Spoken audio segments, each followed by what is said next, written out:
So Gino, you work to support the Henry Review, is that right?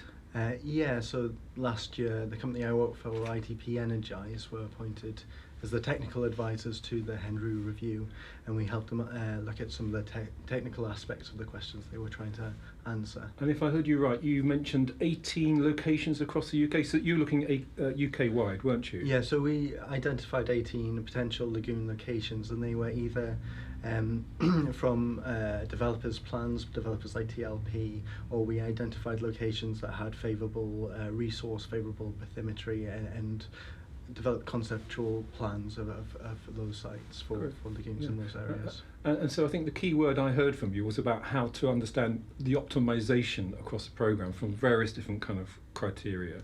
Could you just say something about those criteria?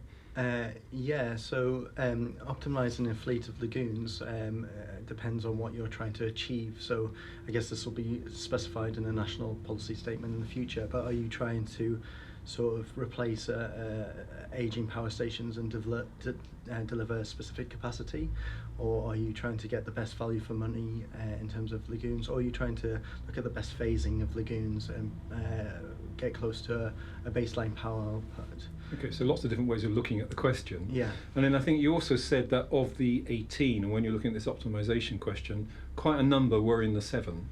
Yeah, so the thing that is most important in your site is your resource, and the Severn has the best, one of the best tidal ranges in the world. So that's really key when you're thinking about your cost of energy.